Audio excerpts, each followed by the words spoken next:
अभिमुक्तेश्वर नाम का व्यक्ति जो अपने आप को एक फर्जी शंकराचार्य बताते थे और उनके शिष्य मुकुंदानंद जो एक घिनौना कार्य करते थे। ये पूरी तरह से फर्जी, फैब्रिकेटेड और दुर्भावना से बनाया गया केस है। केवल एफआईआर दर्ज करने का ये आदेश नहीं किया है, उन्होंने उन लाइनों को, वो लाइनें संकेत करती हैं कि किस तरीके का गंभीरतम अपराध हुआ है। तो ये टाइमिंग ही दिखाती है कि लोग किस तरह से गौ माता की रक्षा की आवाज को चुप कराना चाहते हैं।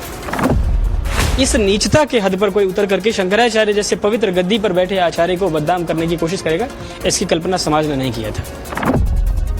संसार में कोई स्वप्न में भी नहीं सोच सकता है कि शंकराचार्य जैसे महान पद पर बैठा हुआ व्यक्ति इस तरह के घृणित और अश्लील क्रियाकलापों में इन्वॉल्व भी हो सकता है। हमने धर्म युद्ध छेड़ा है गौ माता की रक्षा के लिए, तो हमें भी पता है कि जब युद्ध होगा तो निश्चित रूप से प्रहार होंगे। शंकराचार्य जी को बताओ, अपमानित करने के लिए कहां से ढूंढ के लाए, किसको ढूंढ के लाए?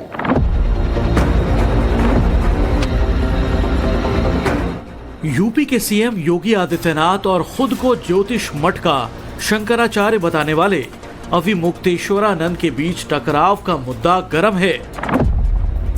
इस टकराव पर यूपी की राजनीति में जाति का जिन्न भी निकलकर बाहर आ गया।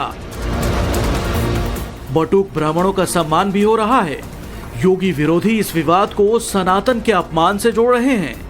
योगी आदित्यनाथ अभिमुक्तेश्वरानंद पर फायर हैं, तो अभिमुक्तेश्वरानंद भी पलटवार कर योगी को खुली धमकी दे रहे हैं। लेकिन इस टकराव के बीच अभिमुक्तेश्वरानंद अब नई मुसीबत में फंस गए हैं। नया विवाद ऐसा है कि अब उनके ऊपर गिरफ्तारी की तलवार लटक रही है। जेल जाने का खतरा बढ़ रहा है, क्योंकि जो आरोप लगे हैं उसमें अपराध गंभीर और संगीन है। मामला नाबालिग बच्चे के यौन उत्पीड़न का है और एफआईआर दर्ज करने के आदेश प्रयागराज की कोर्ट से आ चुके हैं।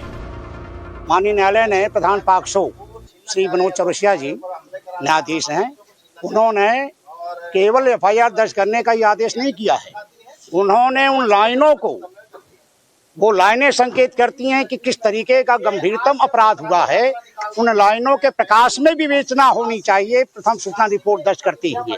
ये बहुत बड़ी बात है। अमूमन होता यह है कि प्रथम सूचना रिपोर्ट दर्ज की जाए, विवेचना की जाए, यही आदेश होता है, आप लोग भी अवगत हैं। और लेकिन स्पीकिंग ऑर्डर किया 5-6 उसमें कह लीजिए कि बिंदुओं पे, इन बिंदुओं के परिधि में विवेचना की जाए। अभिमुक्तेश्वरानंद के खिलाफ शिकायत आशुतोष ब्रह्मचारी महाराज ने की है, जिन्हें अभिमुक्तेश्वरानंद अपने धुर विरोधी राम भद्राचार्य का चेला बताते हैं। पर इससे कोई फर्क नहीं पड़ता। फर्क पड़ता है उन आरोपों से जो आशुतोष ब्रह्मचारी ने अभिमुक्तेश्वरानंद पर लगाए हैं, जो कि बेहद गंभीर आरोप हैं। ये अभिमुक्तेश्वर नाम का व्यक्ति जो अपने आप को एक फर्जी शंकराचार्य बताते थे और उनके शिष्य मुकुंदानंद जो एक घिनौना कार्य करते थे, जिनका खुलासा बच्चों के द्वारा हमें बताने पर हुआ था। और हमने सारी सीढ़ियां देखी थी, इनके नंग प्रदर्शन देखे थे, नंगे होकर बच्चों के साथ कुकर्म किया करते थे, सब चीजें हमने देखी थी। इतना नहीं, मुंह के द्वारा भी गंदा कार्य किया करते थे। पहले मुकुंदानंद कराया करता था और बताता था गुरु सेवा होती है, उसके बाद बच्चों को करना पड़ता था। जो बच्चे होते थे जो नाबालिग होते थे, जिनके माता पिता नहीं होते, जो बाढ़ पीड़ित वहां से उठा के लाते थे ये लोग, तो ऐसा गंदा काम करते थे। हम लोगों ने न्यायालय आए, न्यायालय ने हमारी बात आज सुनने के बाद आदेश दे दिया है, सीधे सीधे एफआईआर दर्ज होगी और विवेचना में सारी चीज सामने आएगी। अब अभिमुक्तेश्वरानंद के लिए खतरे की घंटी क्यों बज रही है, जरा इसे समझिए। क्योंकि कोर्ट के एफआईआर दर्ज करने के आदेश के बाद पुलिस ने एफआईआर दर्ज कर ली है।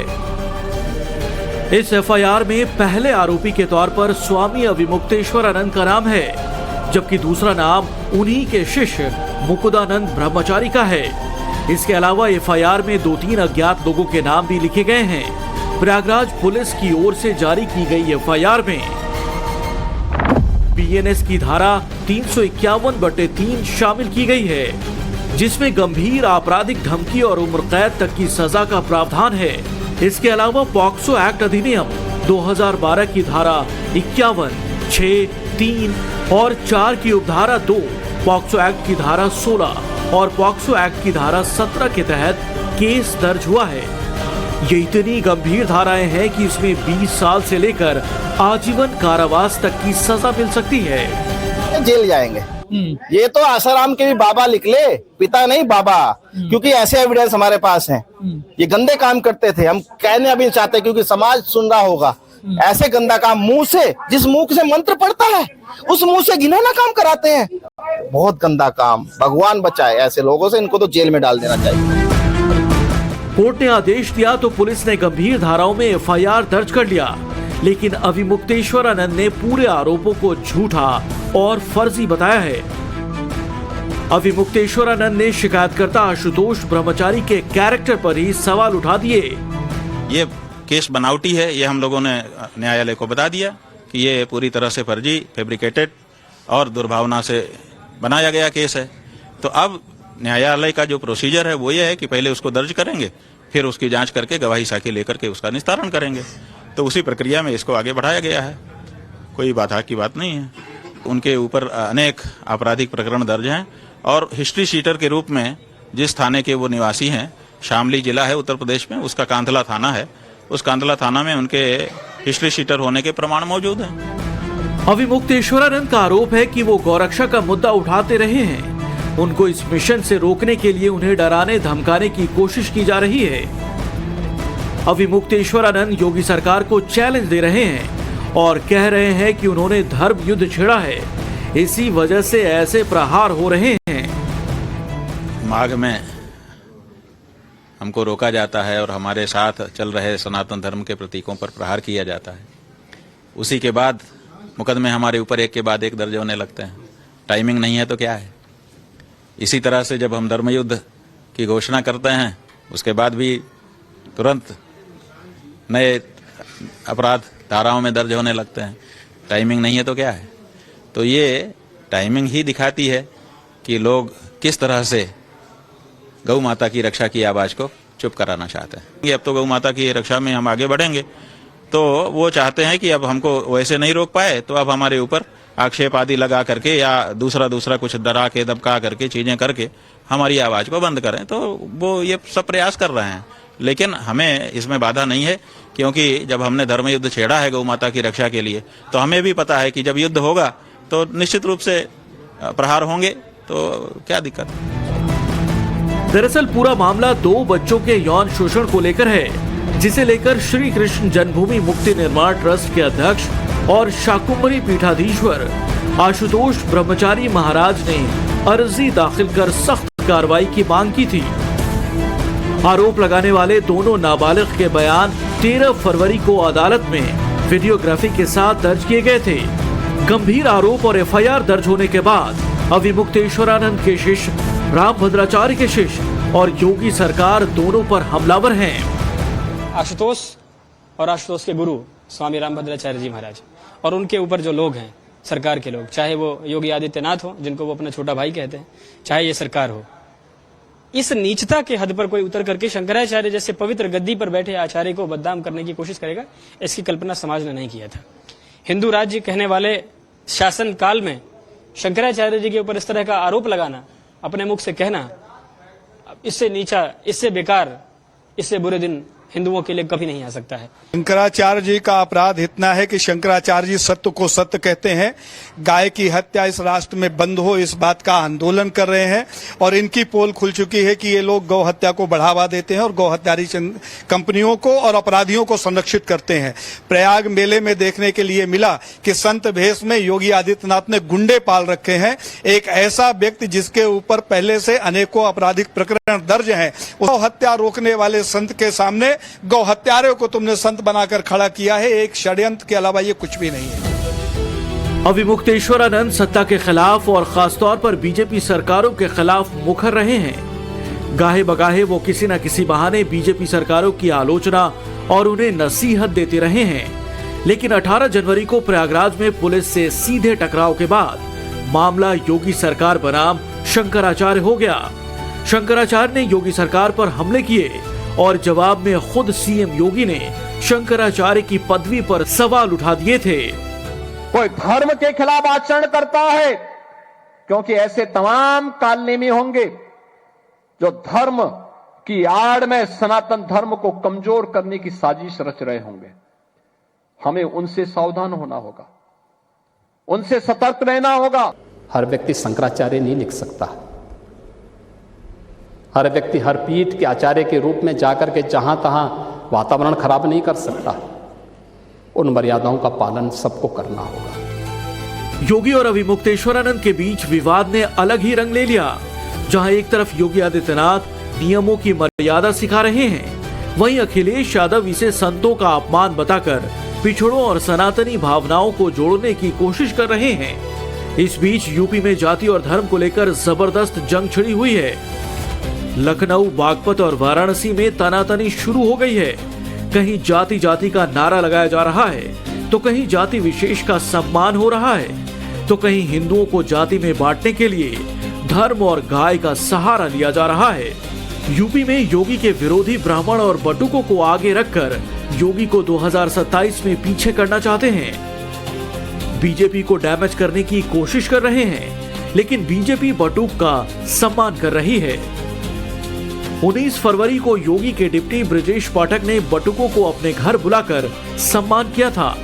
उनको तिलक लगाकर स्वागत किया, बटुकों को भोजन और प्रसाद ग्रहण कराया। दूसरी तरफ अखिलेश यादव शंकराचार्य के मुद्दे पर लगातार योगी सरकार पर हमलावर हैं। अब शंकराचार्य पर एफआईआर दर्ज होने के बाद अखिलेश यादव ने रामभद्राचार्य से लेकर योगी आदित्यनाथ तक पर हमला किया है। शंकराचार्य जी को बताओ, अपमानित करने के लिए कहां से ढूंढ के लाए, किसको ढूंढ के लाए? हाँ, हालांकि आदरणीय, पूजनीय, सम्मानित आदरणीय राम भद्राचार्य जी के बारे में बोलना नहीं चाहिए कुछ भी, लेकिन अगर उनका चेला है ये, अगर उनका ये चेला है तो मुझसे गलती हुई है। हमने कभी आदरणीय पूजनीय रामभद्राचार्य जी पर 420 का मुकदमा था, वो वापस लिया था। मुझे उन्हें जेल भेज देना चाहिए था। कभी विचारों को लेकर के कुछ झगड़े हो जाते हैं, लेकिन आप इस सीमा पर चले जाएंगे कि आप आरोप लगा करके इस तरह का घटिया आरोप लगवाएंगे आप। इसीलिए मैं कह रहा हूं कि ये सरकार बचने वाली नहीं है। जिस तरह से शंकराचार्य जी के ऊपर एक हिस्ट्री सीटर अपराधी, जिसके ऊपर 21 ज्यादा मुकदमे दर्ज हैं, भारतीय जनता पार्टी के समर्थित कई सारे नेताओं ने उसकी शिकायतें की हैं, उसने एफआईआर दर्ज कराने की बात कही है। तो मुझे लगता है आज अगर उत्तर प्रदेश में हिंदू धर्म के सबसे बड़े पुरोधा सनातन के प्रधानमंत्री के ऊपर ऐसी समस्या आती है और वो लोग चुप हैं जो चौराहों से लेकर यातायात तक में हिंदू हित की बात बड़ी जोर जोर से करते थे, वो किस मुंह से अपने घर में जाएंगे? मामला बच्चों के यौन शोषण का है और आरोप लगा है उस अविमुक्तेश्वरानंद पर जो खुद को शंकराचार्य घोषित करते हैं। यही वजह है कि हिंदू धर्म गुरुओं में भी इस तरह के आरोपों को लेकर खेमेबंदी हो गई है। कुछ इसे सनातन और शंकराचार्य को टारगेट की नजर से देख रहे हैं, तो कुछ कोर्ट के फैसले को सही और स्वागत योग्य बता रहे हैं। संसार में कोई स्वप्न में भी नहीं सोच सकता है कि शंकराचार्य जैसे महान पद पर बैठा हुआ व्यक्ति इस तरह के घृणित और अश्लील क्रियाकलापों में इन्वॉल्व भी हो सकता है। कोई हिंदू, कोई सनातनी ये मानने को तैयार नहीं है। और जिस टाइमिंग के साथ ये हो रहा है, प्रयागराज में जो कुछ हुआ, एक दो अधिकारियों को बचाने के लिए मुख्यमंत्री और उनकी पूरी सरकार इस कवायद में कूद गई। बहुत सरल मार्ग था कि उन अधिकारियों से जवाब तलब कर लिया जाता कि आपने शंकराचार्य के साथ ऐसा क्यों किया। और इसमें जिस तरह से जाति को घसीटा जा रहा है, मैं तो आम सनातनी हिंदुओं से पूछता हूं कि क्या शंकराचार्य केवल एक जाति के हैं? मैं किसी एक का पक्ष नहीं ले रहा हूं। संदर्भ को बहुत सारे लोग राज्य सरकार से इनके विवाद को जोड़ करके देख रहे हैं। अखिल भारतीय संत समिति का ऐसा मानना नहीं है। कोर्ट के दिए गए निर्णय का स्वागत करते हैं। आगे मुकदमा चलेगा और दूध का दूध, पानी का पानी होगा। हम यह जरूर चाहते हैं कि इस प्रकरण में न्याय हो। इस नए विवाद के बाद अब मुद्दा सिर्फ एक पद का नहीं रह गया है। मुद्दा योगी बनाम शंकराचार्य का भी नहीं रहा। अब तो लड़ाई कानूनी हो गई है। अब लड़ाई पद की गरिमा की भी है। यौन शोषण का बड़ा आरोप है। मामला धर्म, सत्ता और राजनीति के गलियारों में घूम रहा है। ऐसे में इस तरह के गंभीर आरोपों का सच क्या है, ये तो प्रयागराज की पुलिस और कोर्ट की सुनवाई ही तय करेगी। लेकिन अब सवाल उठ रहे हैं कि क्या यौन शोषण के मामले में अविमुक्तेश्वरानंद फंस गए हैं? क्या अब उन्हें जेल जाना पड़ेगा? सवाल ये भी उठ रहे हैं कि क्या अविमुक्तेश्वरानंद किसी साजिश का शिकार हुए हैं और सत्ता से टकराने का खमियाजा भुगत रहे हैं? अब इस लड़ाई का अंत कहां होगा, ये तो वक्त ही बताएगा। लेकिन इतना तय है कि 2027 के दंगल से पहले धर्म और राजनीति का ये मेल यूपी की सियासत को और गरमाने वाला है। Bureau report, times now Navbharat.